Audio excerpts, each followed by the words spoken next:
तारीफ करो खुदावंद की, जोर से जोर से, जोर से जोर से तारीफ करो खुदावंद की। हालेलुया। आपका स्वागत है जीवित परमेश्वर की जीवित हजूरी में। मेरा ये बिलीव है कि खुदावंद का रूह जो टाइम बाउंड नहीं, जो कभी भी अब आपको छू सकता है और आपको फ्री कर सकता है। मेरा ये विश्वास है कि परमेश्वर अपने वचन के द्वारा अपने लोगों को चंगा करता है। आज जब ये वर्ड आप सुनोगे, आप सेम नहीं रहोगे। अपने हाथों को उठाओ और बोलो, सर्वशक्तिमान परमेश्वर। ऊंची आवाज में बोलो, सर्वशक्तिमान परमेश्वर, तेरा वचन मेरी जिंदगी में 100 गुना फलों को लेके आए। अंधकार की शक्तियां इसे चुरा ना सके।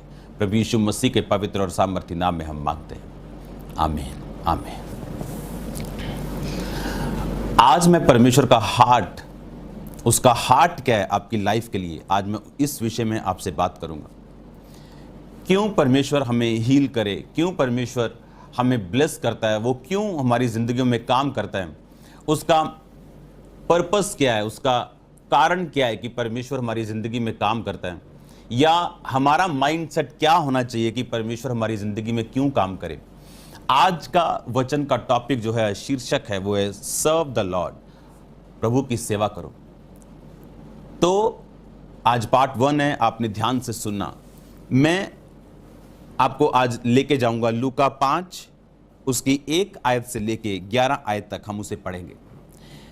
लिखा, जब भीड़ परमेश्वर का वचन सुनने के लिए उस पर गिरी पड़ती थी तो वह गन्ने रस की झील के किनारे पर खड़ा था। तो ऐसा हुआ, उसने झील के किनारे 2 नावें लगी हुई देखी और मछुए उन पर से उतारकर जाल धो रहे थे।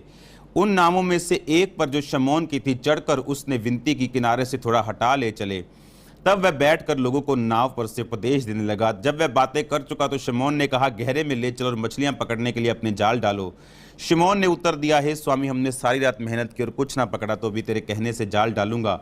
जब उन्होंने ऐसा किया तो बहुत मछलियां घेर लाए और उनके जाल फटने लगे। इस पर उन्होंने अपने साथियों को, जो दूसरी नाव पर थे, इशारा किया कि आकर हमारी सहायता करो, और उन्होंने आकर दोनों नावें यहाँ तक भर ली कि वो भी डूबने लगी। ये देखकर शमौन पतरस यीशु के पांव पर गिरा और कहा, हे प्रभु, मेरे पास से जा, क्योंकि मैं पापी मनुष्य हूँ। क्योंकि इतनी मछलियों के पकड़े जाने से उसे और उसके साथियों को बहुत हैरानी हुई। और वैसे ही जब्दी के पुत्र याकूब और यूहन्ना को भी बहुत हैरानी हुई, जो शमौन के साथी थे, और उन्हें बहुत अचंभा हुआ।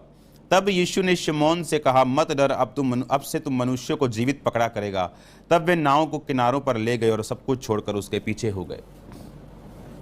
अब यहां पर आपने ये चीज को देखा कि परमेश्वर वचन सुनाना चाहते थे, लेकिन हमने ये वचन पहले बहुत बार सुना, लेकिन आज मैं आपको इस वचन के जरिए एक मैसेज देना चाहूंगा। लिखा, जब परमेश्वर ने कहा कि भीड़ बहुत है, मुझे नाव पे लेकर थोड़ा पानी में ले जा ताकि लोग मुझ पे गिरे ना, और लिखा, वचन सुनाने के बाद उन्होंने कहा, जाओ और मछलियां पकड़ने के लिए अपने जो है जाल डालो और गहरे में ले जाओ। और तो यीशु मसीह मछुआरे नहीं थे, वो कारपेंटर के घर जन्मे थे। मछुआरे और जो पतरस था, उसकी जो उम्र थी वो परमेश्वर यीशु मसीह से ज्यादा थी, संसारिक उम्र। और वो बचपन से मछुआरा था, मछुआरे के खानदान से था। लेकिन यीशु मसीह को मालूम था मछलियां कहाँ हैं, और उसने उससे बहस करने की कोशिश की कि परमेश्वर, हमने सारी रात मेहनत की है लेकिन कोई भी मछली को हासिल नहीं किया। और प्रभु यीशु मसीह ने कहा कि जाओ और गहरे में डालो, और शमौन ने कहा, मैं तेरे कहने से जाल डालूंगा। और जब जाल डाले गए, लिखा, इतनी मछलियां आई कि जाल फटने लगे। उन्होंने इशारा किया दूसरे मछुआरों को, वो आए, और लिखा, उनकी नावें इतनी मछलियों से भर गई कि वो डूबने लगी, जबकि कुछ घंटे पहले उन्होंने एक भी मछली को पकड़ा नहीं था। अब ये वचन आपने बहुत बार सुना, लेकिन उसके बाद आप जानते हैं इस मिरेकल को करने का कारण क्या था। लिखा, जब पतरस परमेश्वर के पांव पे गिरा और उसने कहा कि मैं पापी मनुष्य हूं, तुम मुझसे दूर हो जा, तो यीशु मसीह ने कहा, अब से तुम मनुष्यों को जीवित पकड़ा करेगा। यह मिरेकल करने का मकसद परमेश्वर का पतरस को बहुत अमीर करना नहीं था। ये नहीं कि परमेश्वर बिजनेस में ब्लेसिंग्स दे के लोगों को अमीर नहीं करता। अगर आपकी बिजनेस की कॉलिंग है तो परमेश्वर आपको अमीर करता है। हमने बहुत सी ऐसी टेस्टिमनीज आपने सुनी है, मैंने आपको बहुत सी फूड चेन की टेस्टिमनीज दी हैं जो संडे को नहीं खोलती थी, और परमेश्वर ने उन्हें नंबर 1 बनाया संडे क्लोज होने के बावजूद, क्योंकि वो संडे को चर्च जाने वाले लोग थे और अपने स्टाफ को भी रिलीज करते थे संडे चर्च जाने के लिए। आप वो गवाहियां सुन चुके हैं। बाइबल कहती है यहोवा जो धन देता है उसके साथ दुख नहीं मिलाता। आशीष जो धन है वो यहोवा की आशीष से ही मिलता है। हमें ये सारे वचन मालूम है, लेकिन इस मिरेकल को करने का रीजन क्या था? और परमेश्वर ने कहा अब तू मनुष्य को जीवित पकड़ा करेगा, और वो नाव को किनारों पर ले आए और सब कुछ छोड़कर उसके पीछे हो लिए। उन्होंने उन मछलियों को बेचने नहीं गए, चलो अब कुछ हजार की मछलियां आज की वैल्यू में अगर लगा लो तो मान लो 1 लाख रुपए की, 1.5 लाख रुपए की मछलियां इकट्ठी पकड़ ली, 1 महीने का इकट्ठा स्टॉक पकड़ लिया, तो आओ चलो पहले बेच आए। बाइबल कहती वो सब कुछ छोड़ के उसी टाइम मछलियां समेत, नामों समेत छोड़कर वो यीशु मसीह के पीछे हो गए। आज का टॉपिक है सर्व द लॉर्ड, अपने प्रभु की सेवा करो, खुदावंद की सेवा करो। क्यों? आपको यह बात समझनी।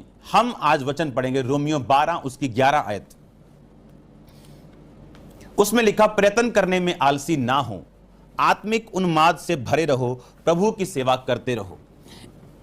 और यह पत्री अगर आप ध्यान से देखें, जो जिस वचन को आपने पढ़ा है, ये प्रेरितों के काम के आगे की पत्री है। लिखा उन सब के नाम जो रोम में परमेश्वर के प्यारे और पवित्र होने के लिए बुलाए गए, हमारे पिता परमेश्वर और प्रभु यीशु मसीह की ओर से तुम्हें अनुग्रह और शांति मिलती रहे।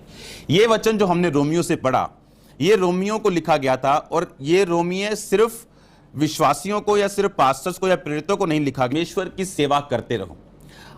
अब मैं आपको फिर से उसी रोमियो की पुस्तक में लेके जाना चाहूंगा, लूका की पुस्तक में लेके जाना चाहूंगा। इसमें आपने देखा कि परमेश्वर का उनकी लाइफ में उनको एक मिरेकल दिखाने का मकसद यह था कि उनको वो अपने पीछे चला सके और वो फिर मनुष्यों को जीवता पकड़ सके। हर एक चीज जो परमेश्वर आपकी लाइफ में करता है उसका मकसद है। लूका 4 उसकी 38 आयत को मैं पढ़ूंगा। लिखा वो आराधनालय में से उठकर शमौन के घर में आया। यह आराधनालय वो था जहां पर परमेश्वर ने दुष्ट आत्माओं को निकाला था, बड़े मिरेकल्स किए थे। और लिखा उसी आराधनालय से एकदम से निकलकर वो शमौन के घर में आया, और शमौन की सास को ज्वर चढ़ा हुआ था, और उन्होंने उसके लिए उससे विनती की। उसने उसके निकट खड़े होकर ज्वर को डांटा और ज्वर उतर गया, और वह तुरंत उठकर उसकी सेवा टहल करने लगी। अब बाइबल कहती कि ये पतरस की सास थी। मैं आपको लूका से क्यों पढ़ा रहा हूं मालूम? लूका जो था वो वैद्य था, वो डॉक्टर था, उस जमाने का प्रसिद्ध वैद्य, अच्छा डॉक्टर था वो।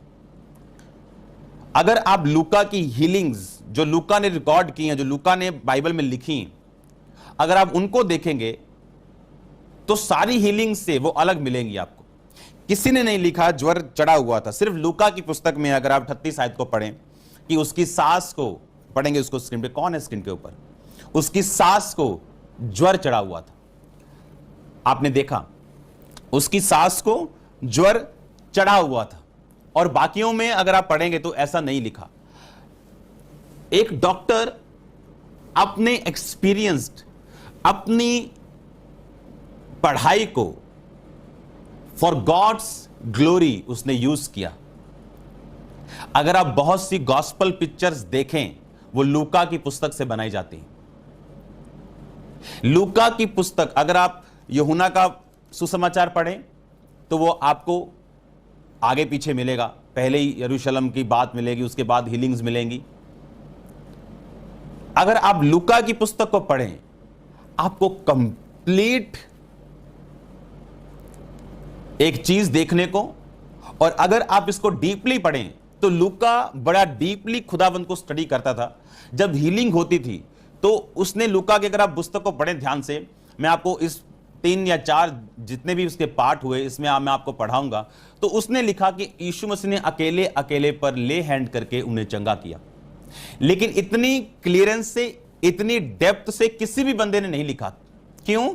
लूका एक डॉक्टर था और वो हीलिंग जानता था, उसकी वैल्यू जानता था, और उसको बड़ी डीपली और गहराई से उसने स्टडी किया। इसने लिखा उसे ज्वर चढ़ा हुआ था, और जैसे ही यीशु मसीह ने ज्वर को डांटा, ज्वर उतर गया, और वो उठकर 39 आयत में लिखा वह तुरंत उठकर उसकी सेवा टहल करने लगी। इसका मतलब जब हीलिंग हुई तो वो तुरंत उठकर उसकी सेवा करने लगी। जब फाइनेंशियल मिरेकल हुआ, लिखा वो तुरंत नाव को किनारे पर लाके सब कुछ छोड़ के यीशु मसीह के पीछे हो लिए। अब आपको मकसद समझ आ रहा होगा कि सेवा सिर्फ विश्वासियों के अगुए के लिए नहीं, विश्वासियों के लिए भी है। जिस चर्च में विश्वासी जाते हैं, जहां पर उनके पास्टर्स, उनके अगुए खड़े, सिर्फ उनके लिए सेवा नहीं, सेवा सब विश्वासियों के लिए, सिर्फ वॉलंटियर्स के लिए नहीं, जिन्होंने ड्यूटी ली है सिर्फ उनके लिए नहीं। आपकी लाइफ के कुछ काम, मैं आपको सीरियसली कह रहा हूं, कभी नहीं होंगे जब तक आप सेवा में एंट्री नहीं करेंगे। और हर एक बंदा पास्टर होने के लिए नहीं बुलाया गया, हर एक बंदा अलग सेवकाई के लिए नहीं बुलाया गया, हर एक बंदा सिंगिंग के लिए नहीं बुलाया गया, हर एक बंदा हीलिंग के लिए नहीं बुलाया गया। लेकिन यह गारंटी है वर्ड ऑफ गॉड से, हर एक बंदा सेवा के लिए जरूर बुलाया गया। मैं आपको नया नियम में पढ़ा चुका हूं, फिर से पढ़ेंगे। रोमियो 12 उसकी 11 आयत, उसमें लिखा, आत्मिक प्रयत्न करने में आलसी ना हो, आत्मिक उन्माद से भरे रहो, प्रभु की सेवा करते रहो। यह कमांड है कि आपको खुदावंद की सेवा करनी है।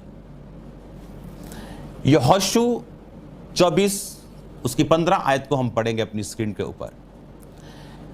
इसमें यहोशू क्या कह रहा है? कहता है, यदि यहोवा की सेवा करना तुम्हें बुरी लगे तो आज चुन लो तुम किसकी सेवा करोगे, चाहे उन देवताओं की जिनकी सेवा तुम्हारे पुरखा महानद के पार करते थे, चाहे मोरियों के देवताओं की सेवा करो जिसके देश में तुम रहते हो, परंतु मैं अपने घराने समेत यहोवा की सेवा नित्य करूंगा। और आप जानते हैं, इस वचन को जब हम पढ़ते हैं,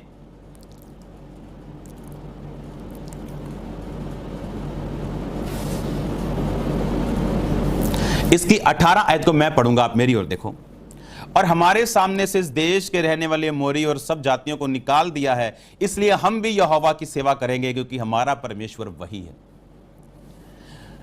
मैं आपको पुराने नियम में लेके जाऊंगा, आपको नए नियम में लेके जाऊंगा, क्योंकि परमेश्वर बदला नहीं। इसमें यहोशू ये कह रहा है कि मैं अपने घराने समेत यहोवा की सेवा करूंगा। अब आप बोल सकते हो कि वो कर सकता है अपने घराने समेत, बिकॉज ही इज कॉल्ड, कि वो बुलाहट है उसकी सेवा करना।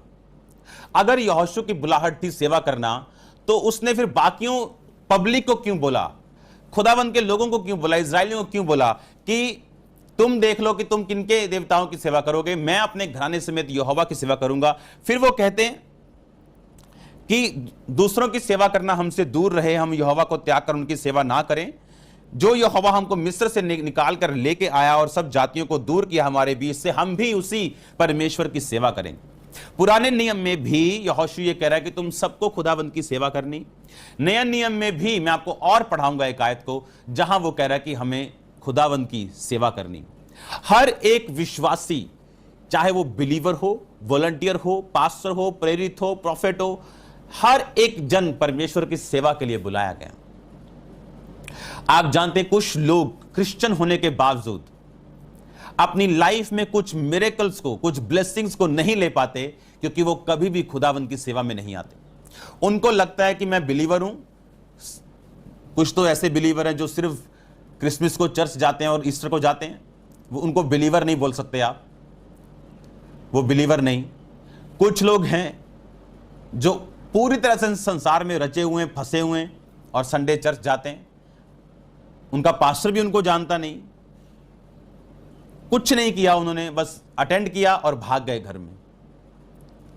ऐसे लोग चल सकते हैं, स्वर्ग के अधिकारी हो सकते हैं, लेकिन परमेश्वर की परफेक्ट विल ये नहीं है।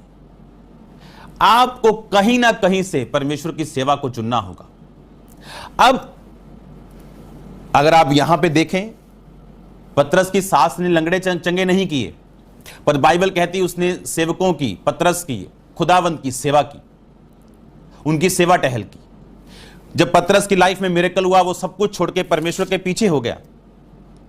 और एक और आयत को हम पढ़ेंगे, लूका 8 उसकी 1-2 लिखा, इसके बाद वो नगर नगर गांव गांव प्रचार करता, परमेश्वर के राज्य का सुसमाचार सुनाता हुआ फिरने लगा। और वे 12 उसके साथ थे। कितनी स्त्रियां भी जो दुष्ट आत्माओं से छुड़ाई गई थी और बीमारियों से छुड़ाई गई थी, और वे ये हैं, मरियम जो मगदलीनी कहलाती थी, जिसमें 7 दुष्ट आत्माएं निकली थी, हेरोदेस के भंडारी खूजा की पत्नी योहन्ना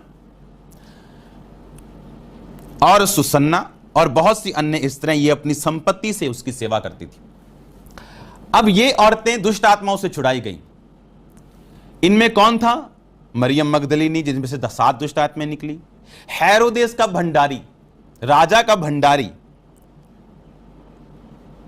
उसकी पत्नी, बिग, बहुत बड़े ओहदे वाले व्यक्ति की पत्नी, और बहुत सी स्त्रियां सुसन्ना अपनी संपत्ति से उसकी सेवा करती थी। अब इन्होंने लंगड़े नहीं चलाए, पर प्रभु यीशु मसीह को एक स्थान से दूसरे स्थान पर जाने के लिए यीशु मसीह ने एक बार पूरी पब्लिक को 5 रोटियों से खाना खिलाया, यह दिखाने के लिए कि वो सर्वशक्तिमान है। और ये औरतें प्रॉपर्टी से, संपत्ति से उसकी सेवा करती थी, यीशु मसीह की ये साइड दिखाने के लिए कि वो सचमुच एक मनुष्य का पुत्र है और वो धरती पे धरती की तरह जीने आया है, मनुष्य की तरह। अब ये संपत्ति से परमेश्वर की सेवा करती थी, लेकिन इनकी जिंदगी में हुआ क्या था? ये दुष्ट आत्माओं से आजाद हुई थी। जिनको दुष्ट आत्मा नहीं है या कभी नहीं एक्सपीरियंस हुआ, आपको हो भी ना, उनको लगता है कि ये शायद कोई मन का वहम है या कोई अनपढ़ता है, या मैं कंप्यूटर इंजीनियर हूं और मेरा परमेश्वर में आने का कारण दुष्ट आत्मा थी। मेडिकली बोलो तो डिप्रेशन था,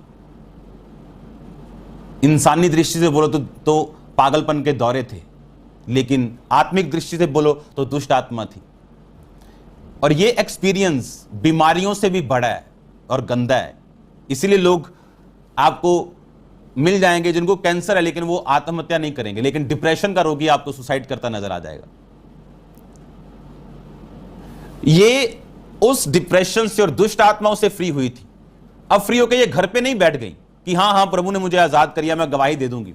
हाँ, मैंने एक बार गवाही देने जाना है, जैसे लोग बाबाओं के साथ करते हैं कि उस जगह पे हमें कुछ मिला था, हम जाके एक डब्बा चढ़ा आएंगे और गवाही दे आएंगे। नो नो नो, ये वो लाइन नहीं, आपने इसे गलत ले लिया। दुष्ट आत्माओं से छुड़ाए जाने के बाद ये परमेश्वर के साथ थी। कभी मरियम मगदलीनी साथ थी, भंडारी की पत्नी घर में थी, मरियम साथ नहीं, वो 2 आ रही, 4 वो आ रही, कभी वो आ रही, और अपनी संपत्ति से वो परमेश्वर को सपोर्ट करती थी। आज कौन सी कॉलिंग है आपकी? हर व्यक्ति की कॉलिंग प्रीचिंग नहीं है, किसी की कॉलिंग मैन ऑफ गॉड के साथ रहना है, किसी की कॉलिंग अपनी संपत्ति से, अपनी प्रॉपर्टी से, अपने पैसों से उसको सपोर्ट करना है। मैं आपको एक चीज बताना चाहता हूं, जब हम प्रेरितों के काम उसकी 4 बाब उसकी 32 से 37 आयत को पढ़ते हैं, उसमें लिखा, विश्वास करने वालों की मंडली एक चित एक मन की थी, कोई अपनी संपत्ति अपनी नहीं कहता था, परंतु सब कुछ साझे का था। प्रेरित बड़ी सामर्थ्य से यीशु के जी उठने की गवाही देते थे, उन सब पर बड़ा अनुग्रह था। कोई भी दरिद्र नहीं था, जिनके पास भूमि घर थे उनको बेचकर बिकी वस्तुओं का दाम लाकर वो प्रेरितों के पांव पर रखते थे, जैसी जिसकी आवश्यकता होती थी उनके अनुसार बांट दिया करते थे। यूसुफ नाम साइप्रस का एक लेवी था, जिसका नाम प्रेरितों ने बरनबास रखा था। उसकी कुछ भूमि थी, उसने बेचा और दाम के रुपए लाकर प्रेरितों के पांव पर रख दिया। अब यह साइप्रस जो लेवी था, इसने भूमि बेची और रुपयों के दाम प्रेरितों के पांव पर रख दिए। और अगर आप ध्यान से देखें तो अगले कुछ दिनों में ये खुद एक प्रेरित की तरह कार्य कर रहा था। जब आप बोलते मैं परमेश्वर की सेवा में हूं और हम कभी बोए ना, कभी ऐसा बीज ना बोए जो हमें हिलाए। अगर आज मेरे पर्स में 10 लाख रुपए है और मैं 5,000 बो दूं तो मुझे कोई फर्क नहीं पड़ता, और ना परमेश्वर इस बीज से प्रसन्न है। पर एक व्यक्ति जो 10,000 जेब में रख के बैठा और वो 5,000 बो रहा है, इस अमीर की जगह उस व्यक्ति का जो प्रतिफल है वो 1000 गुना जाता है।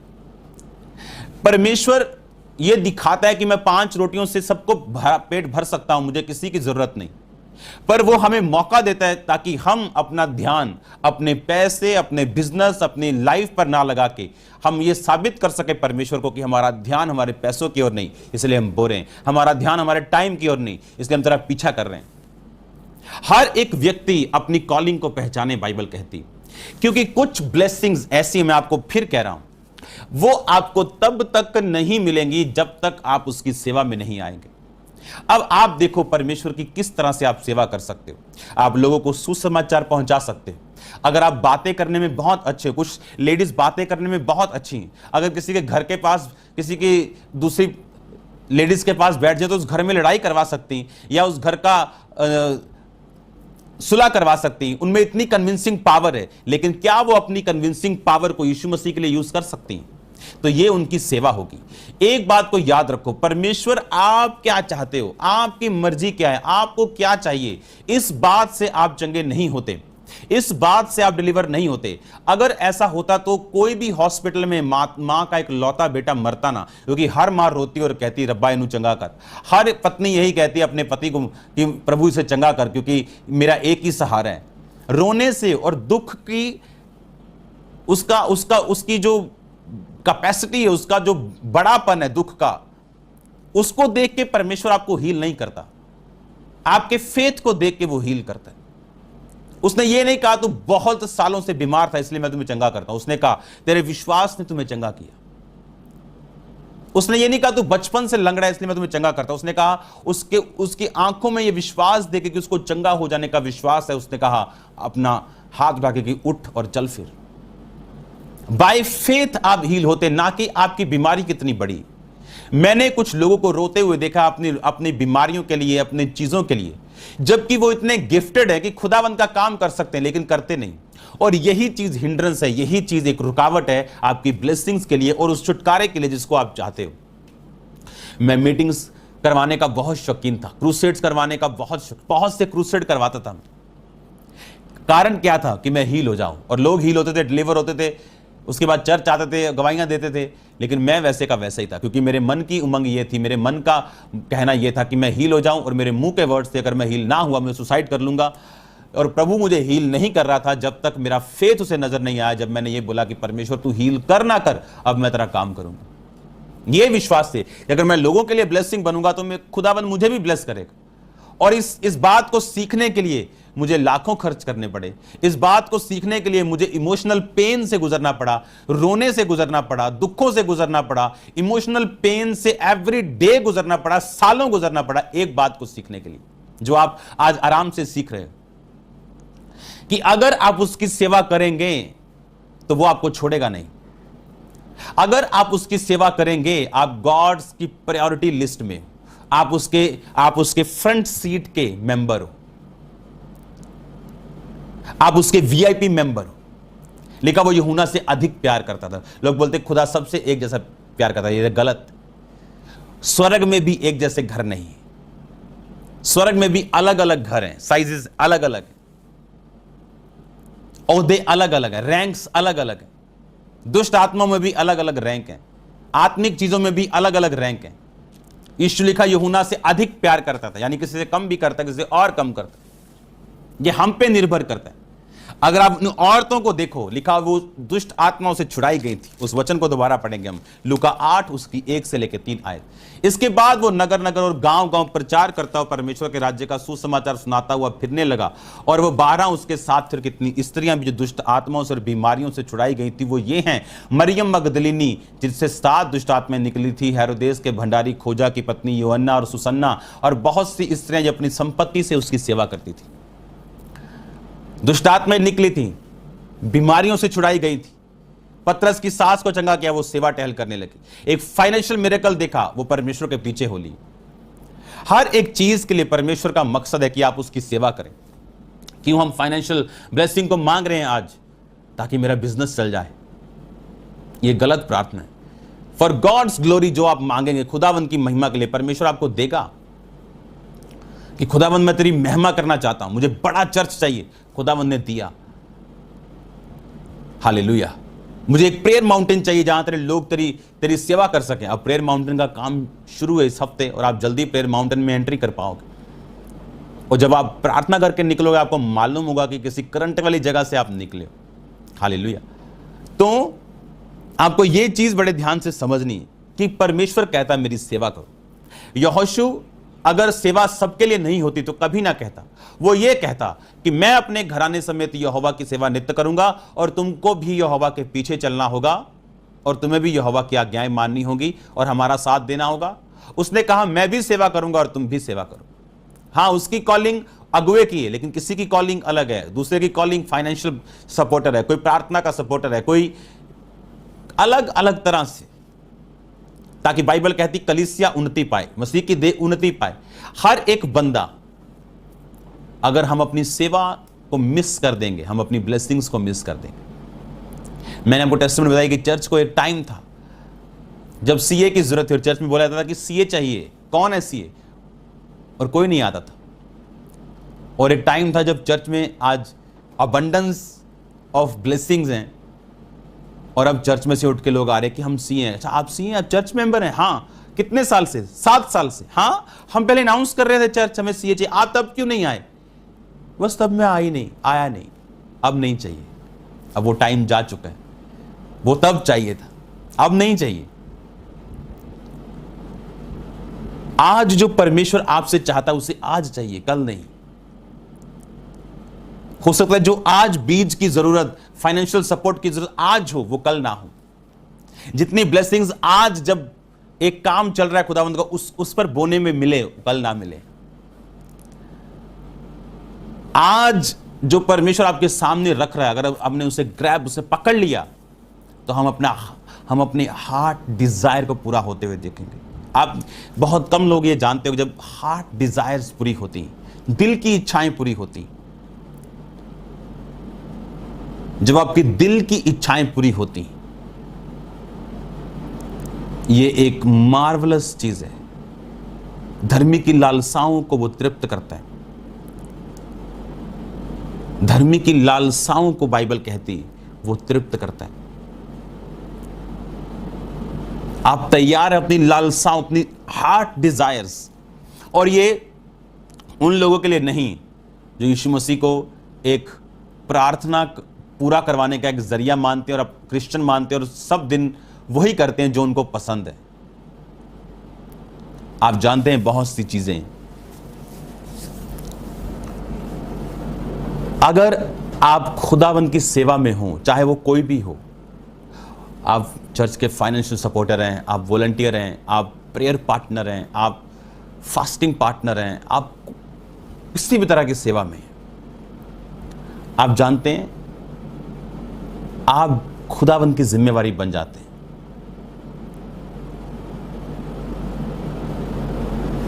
आप की वैल्यू इस हिसाब से नहीं है कि आपके पास क्या है। अगर आपकी वर्थ परमेश्वर की निगाहों में है, वो आपका ध्यान रखेगा, वैरी को चढ़ने नहीं देगा आप पर, आप हर केस में जयवंत होंगे। पर अगर आपकी वर्थ, वैल्यू खुदावंद के सामने है, आज क्रिश्चियन लोग ये ध्यान दो कि आप कहां जा रहे हो। पास्टर्स जो मुझे सुन रहे, धोखा मत खाना। हर केस खुदावंद आपके जरिए से सॉल्व नहीं करेगा, क्योंकि हर एक केस का जेनेटिक, उसका जो उत्पत्ति है, उसकी जो अब उसको जो पैदा हुआ जहां से, वो अलग है। मैं इंटरनेट पे नहीं हूं, लेकिन अगर मैं जाऊं तो मुझे बड़ी चीजें देखने को मिलती हैं। एक छोटी सी लड़की, क्रिश्चियन परिवार की, और गीत चल रहा है और वो डांस कर रही है, मेरी जवानी, क्या सॉन्ग था मेरे को भूल गया वो, जवानी मेरी रोल देती, तेरे लारियां ने जवानी मेरी रोल देती। छोटी लड़की है, सिर्फ 4-5 साल की, वो सॉन्ग गा रही, जवानी मेरी रोल देती। आप जानते हैं वो अपने आप पर कर्स ले रही, वो इस टाइम। जब वो बड़ी होगी यही कर्स उसे फॉलो करेगा और उसकी फैमिली प्रेयर लाइन में खड़ी होगी, बोलेगी मेरी लड़की का ध्यान 10 लड़कों की ओर है। कभी बोलेंगे कि इसकी शादी नहीं हो रही, कभी बोलेंगे कि ये पता नहीं क्या है इसके दिमाग को हो गया। और अब खुदावंत की सेवा में उन्हें ना लगा के जवानी मेरी रोल देती, जवानी मेरी रोल देती तेरे लारिया ने, ये सॉन्ग वो बच्ची से गवा रहे हैं। आप क्या एक्सपेक्ट करते हो? वर्ड्स आपके बच्चों पर क्या जा रहे हैं? हमारे घर में हमारे किसी बंदे को, किसी रिश्तेदार को, हमारे बच्चों के साथ रहने वाले किसी भी जन को, बड़ा हो छोटा हो, यह कहने की इजाजत नहीं है कि यह शरारती है, यह ढीठ है। नेवर। हम उनकी चीजों को देखते हैं और उन्हें सॉर्ट आउट कर देते हैं, खत्म। कभी कर्ज नहीं करते हम अपने बच्चों को। उन्हें हर मसीह सॉन्ग का मालूम होगा, सिंगर्स के नाम तक मालूम है, पाकिस्तानी ये सिंगर है, लड़की सिंगर है, इसके सॉन्ग निकालो। लेकिन अगर आप उन्हें हीरो पूछे तो उन्हें यह भी मालूम नहीं कि बॉलीवुड हीरो किसे कहते हैं।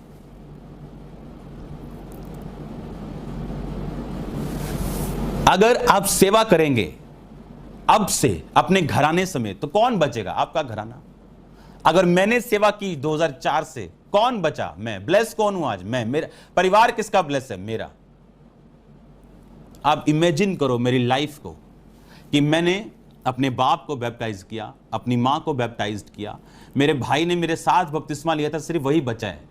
उसकी पत्नी को मैंने बैप्टाइज किया, अपनी वाइफ को मैंने बैप्टाइज किया, मेरे बच्चों को अब मैं बैप्टाइज करूंगा बाय गॉड्स ग्रेस, खुदाबंद का हुक्म होगा। अगर आप उसकी सेवा करेंगे, हार्ट डिजायर्स वो आपको देगा। हार्ट डिजायर्स, आपके दिल की इच्छाओं को, मेरी उसके साथ मैरिज हो जाए, ये इच्छाएं नहीं, फॉर गॉड्स ग्लोरी। जब आप गॉड्स ग्लोरी में चले जाएंगे, फॉर गॉड्स किंगडम, वो आपको बिग चीजें देगा, बड़ी चीजें देगा। हालेलुया। जिनकी लव मैरिजेस हुई 15 साल पहले, पूछो जाके उनकी लाइफ और अरेंज मैरिज जाके देखो, कोई फर्क नहीं मिलेगा आपको, क्योंकि ये सब चीजें एक्साइटेड है मैरिज से पहले, बाद में नहीं। बाद में रियल चीजें, रियल टॉपिक कुछ और बन जाते हैं। हालेलुया। गॉड्स, अगर आपको प्लान समझना, जो हमने पिछले सीरीज में सुना, और उसकी सेवा करना, आपको खुदावंद की सेवा में जाना है। आप यूथ हैं, कौन सी सेवा में हैं आप? चर्च के कौन से डिपार्टमेंट में हैं आप? अगर आप घर में कितने टाइम बैठकर आप अपने अगुए के लिए प्रार्थना करते हैं? कितना चर्च को आप सपोर्ट करते हैं? कितना सेवा आप करते हैं? कितने लोगों को सुसमाचार सुनाते हैं? आज हमें अपने आप को और अपने बच्चों को सेवा में लगाना होगा, तब ये कर्ज हिस्सा नहीं होंगे। तब लोगों की जो प्रेयर रिक्वेस्ट है वो हमारी प्रेयर रिक्वेस्ट वो नहीं होगी। जो लोगों की बड़ी प्रेयर रिक्वेस्ट है वो हमारी डेली की नॉर्मल लाइफ होगी। जो लोगों की बड़ी बड़ी डिमांड्स हैं वो हमारे हफ्ते का खर्चा होगा। वो पॉसिबल है आपकी लाइफ में अगर आप सेवा करें खुदाबंद की। जब आप सेवा करते हैं, आप एक जिम्मेवारी बन जाते हैं खुदाबंद की। आपको ऊंचा करना, आपको बढ़ाना, आपको ब्लेस करना, यह परमेश्वर की जिम्मेवारी। लेकिन सेवा कैसे करनी? तन मन धन से, उससे लिपटे रहना और प्रभु की सेवा करते रहना। फिर से पढ़ेंगे रोमियो 12 उसकी 11 आयत को। प्रयत्न करने में आलसी ना हो, आत्मिक उन्माद से भरे रहो, प्रभु की सेवा करते रहो। सेवा को इब्रानी भाषा के शब्द में हम देखेंगे जिसका मतलब है आबाद, जिसका मतलब है enslave, implication to serve, bond service, labour, जिसका मतलब, लेबर का मतलब कि बंधे हुए सेवा करना, स्लेव, दास बनकर सेवा करना। एक दास अपने स्वामी से बहस नहीं करता। जब सेवा में कोई आए तो इस तरह से आए।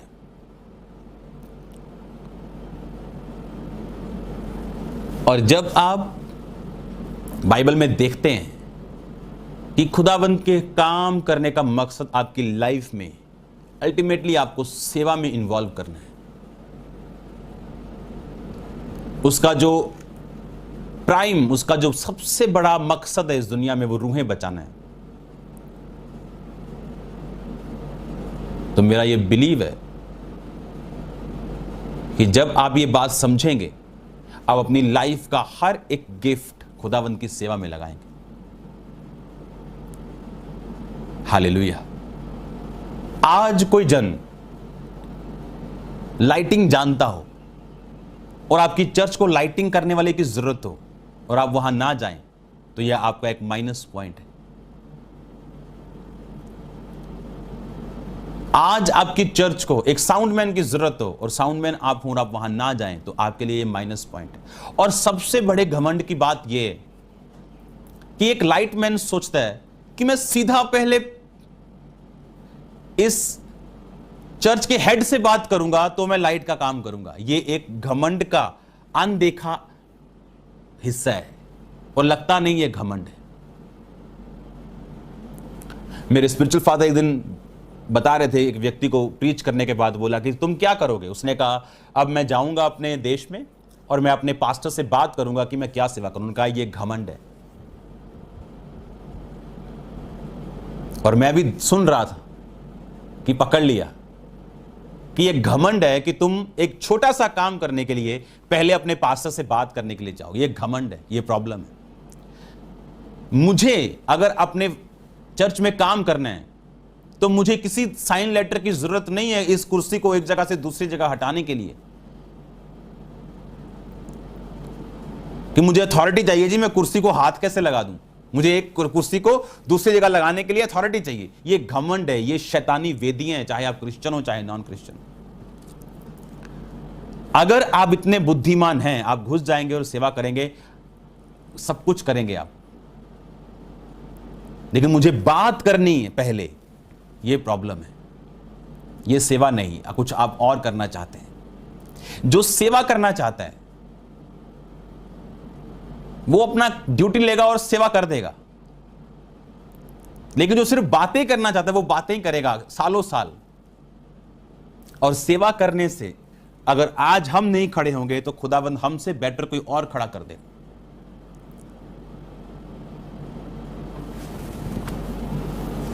कहते हैं छत को बहुत घमंड था कि वो छत है। एक मंजिल और बनी और छत फर्श हो गई। छत को बहुत घमंड था कि मैं छत हूं। एक मंजिल और बनी और छत फर्श हो गई। खुदा के घर में आपको क्या लगता है? उसके पास बेस्ट पीस मौजूद है। कोई मत सोचे टॉप से लेके नीचे तक कि बेस्ट हूं मैं, कि मैं हट जाऊंगा तो पता नहीं क्या भूचाल आ जाएगा। कोई भूचाल नहीं आने वाला है। आप हटेंगे, आपसे बेटर आपकी जगह खड़ा होगा। सेवा करना दीन मन से। जो लोग मुझे डेली लाइफ में देखते हैं वो पहचान नहीं पाते कि ऐसा हो सकता है क्या, ये वही व्यक्ति है क्या। उसको तो बड़े बड़े कपड़ों में आना चाहिए, सोने चांदी के बर्तनों में आना चाहिए, लेकिन वो मुझे आम सा देखते हैं, अपने जैसा। क्योंकि हमें मालूम है कि सेवा प्रिविलेज है। मैं बोल रहा हूं प्रिविलेज है। क्या है मेरे पास जो मैं कर सकता हूं मिनिस्ट्री के लिए? अगर हमने नहीं किया तो कहीं हमारे टिक बॉक्स खाली हैं, और वो टिक अगर लगेंगे तो आप ही को कुछ मिलने वाला है। पहला कुरिन्थिया उसकी 15 उसकी 58 आयत। हे मेरे प्रिय भाइयों, दृढ़ रहो, अटल रहो, प्रभु के काम में सर्वदा बढ़ते जाओ, क्योंकि तुम जानते हो तुम्हारा परिश्रम प्रभु में व्यर्थ नहीं। हर चीज जो आप करोगे, इमेजिन करो आप इस दुनिया में सबसे अनपढ़ हो, सबसे बुद्धू हो, और आपके पास कुछ नहीं, और आप चर्च में आके आप टॉयलेट साफ कर रहे हो। क्लीनिंग तो आती है ना, आप रूम साफ कर रहे हो। आपने अपना 100% दिया, और एक व्यक्ति जिसने अपना 100% दिया और 1 करोड़ का बीज बोया, वो सेम ब्लेसिंग पाएंगे। मेरे पास क्या है, आपके पास क्या है, अपना 100% खुदावंद को देना, वो कोई भी मेरी कॉलिंग हो। और फिर आप देखेंगे प्रभु में किया गया परिश्रम व्यर्थ नहीं है, क्योंकि आज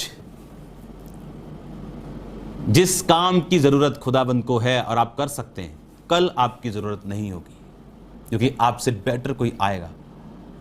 और ऐसा मैंने एक बार नहीं, 2 बार नहीं, 10 बार नहीं, 100 बार देखा है अपनी लाइफ में। 100 बार। खुदावंद से हम लड़ नहीं सकते, उसके पास हमारे लिए बेस्ट विकल्प मौजूद हैं। लेकिन हम्बल रहना, लिखा एक दूसरे का आदर करना, एक दूसरे को अपने से अच्छा समझना और मिलकर सेवा करना, ताकि परमेश्वर की देह उन्नति पाए। हालेलुया। तो पूरा हफ्ता इमेजिन करो अपने आप को, हम कहां हैं, किस सेवा में हैं। हम चर्च के मेंबर हैं 8 साल से और किसी सेवा में नहीं। आपको चल के आना पड़ेगा कि मैं 8 साल से मुझे कोई काम चाहिए। लूका डॉक्टर था। अपने आप को जो बड़ा समझते लोग, ये कभी मैंने देखा सेवा नहीं कर पाते, कभी भी नहीं कर पाते, क्योंकि उनको हर टाइम लगता है कि मेरे साथ बेस्ट बिहेव होना चाहिए। अगर मुझे चर्च में आना है तो मेरे साथ बेस्ट होना चाहिए, और मिस कर देते हैं वो बड़ी चीज को छोटी चीज के लिए। अगर गॉड आपको हील कर रहा है, उसका मकसद है, आपको ब्लेस कर रहा है, उसका मकसद है। क्या मकसद है? सर्व, उसकी सेवा करना। इसलिए यहोशू ने सबको बोला, क्या तुम सब सेवा करने के लिए तैयार हो? अगर आज आप हीलिंग मांग रहे हैं, डिलीवरेंस मांग रहे हैं, तो खुदावंद से बोलो, खुदावंद मैं तेरी सेवा करूंगा, सेवा करूंगी, तेरी गवाही दूंगा, गवाही दूंगी। सिर्फ गवाही एक बार देने, 2 बार देने से नहीं, एवरी डे, रोज लोगों से मिलके, रिश्तेदारों को बोल, अपने आप को इन्वॉल्व करना परमेश्वर के कामों के लिए। हालेलुया। अपने हाथों को उठाओ, मेरे साथ एक मन हो जाओ, क्योंकि मेरा ये बिलीव है कि परमेश्वर आपको हील करेगा और डिलीवर करेगा। God bless you all. मैं आपसे जल्दी मिलता हूं। यदि ये संदेश आपके लिए आशीष का कारण बना हो तो वीडियो को लाइक और शेयर करें। चैनल को सब्सक्राइब करना ना भूलें। परमेश्वर आपको और आपके परिवार को आशीष दे। जय मसीह की।